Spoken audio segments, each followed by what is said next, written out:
Sir investment పెట్టాలి అనుకున్న వాళ్ళు కమర్షియల్ సెగ్మెంట్స్లో పెడితే బాగుంటుందా, రెసిడెన్షియల్ సెగ్మెంట్స్లో పెడితే బాగుంటుందా, ఎలాంటి దాంట్లో చూస్ చేసుకోవాలి? అన్ని భలే క్వశ్చన్ అడుగుతాయి. ఎక్కడ పెట్టుకున్నా భూమి మీద డబ్బులు వస్తాయి, ఇక్కడ పెడతా కాదు, వచ్చే రేట్లో తేడా ఉంటుంది. అయితే ఇక్కడ నువ్వు నేర్చు చేయాల్సిన పాయింట్ ఏంటంటే ప్రేక్షకులు కూడా కమర్షియల్లో ఎందుకు పెడతారు, ఎవరు పెడతారు, what is the problem, what is the advantage, what is the disadvantage. కమర్షియల్లో పెట్టుకోవాలంటే టికెట్ సైజ్ అంటారు, పెద్దగా ఉండాలి ఇన్వెస్ట్మెంట్. ఇప్పుడు సపోజ్ నీ 10 లక్షలు ఆ రీట్ అనేది కాకుండా నార్మల్ కమర్షియల్ బిల్డింగ్లో పెట్టాలంటే మీరు రోడ్డు మీద పెద్ద బిల్డింగ్లు చూస్తారు, రోడ్డు పక్కన పెద్ద పెద్ద బిల్డింగ్లు ఉంటాయి.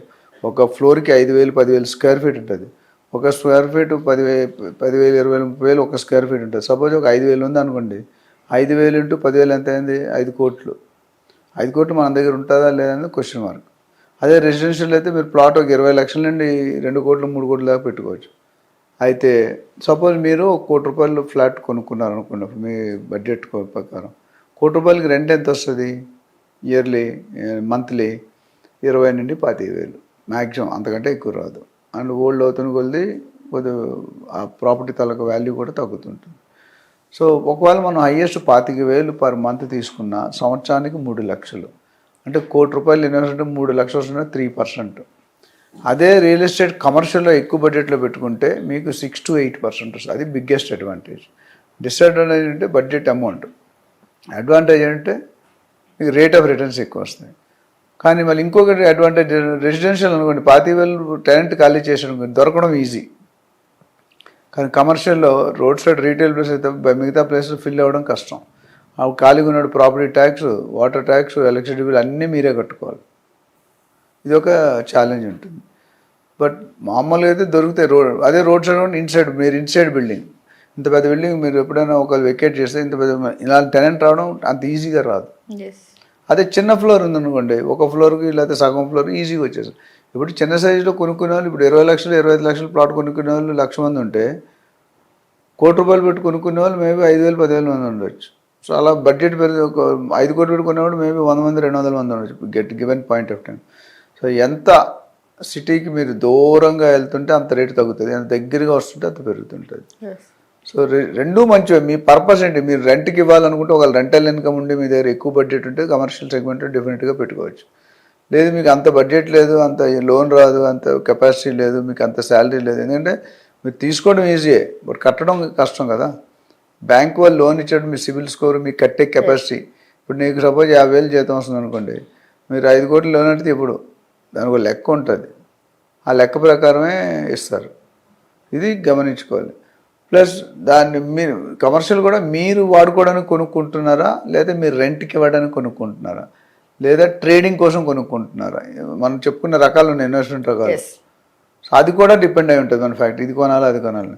జనరల్గా ఇప్పుడున్న పరిస్థితుల్లో 4 కోట్లు 3 కోట్లు పెట్టి కొనుక్కోవడం అనేది కొద్దిగా టఫ్ వాతావరణమే, సిచ్యువేషన్ అంత బాగోలేదు. ఎందుకంటే యూఎస్లో రెసిషన్ ఉంది, సాఫ్ట్వేర్ జాబ్ ఎక్కువ, రియల్ ఎస్టేట్ పెరిగింది వెస్ట్లో, ఎందుకంటే ఐటీ కార్డు, ఐటీ వాళ్ళ జాబులో 1,00,000 2 లక్షల శాలరీ ఉంటే వైఫ్కి హస్బెండ్కి, అవి ఏం చేయాలో తెలియక రెంట్ కట్టే వదిలి ఇన్వెస్ట్మెంట్ పెట్టుకొని ఈఎంఐ కట్టుకొని ఒక 20 సంవత్సరాల తర్వాత 30 సంవత్సరాల తర్వాత ప్రాపర్టీ ఫ్రీ అయిపోతుంది. సో ఇవన్నీ మీరు చేసుకుంటే పర్వాలేదు, చేసుకోలేకపోతే ఒక కన్సల్టెంట్ని మాలాంటి వాళ్ళు చాలామంది మార్కెట్లో ఉంటారు. మామూలుగా ఒకవేళ మీరు అప్రోచ్ అయితే కనుక మీకున్న ఫైనాన్షియల్ స్ట్రాటజీ బట్టి, ఫైనాన్షియల్ కెపాసిటీ బట్టి మేము సజెస్ట్ చేస్తాం.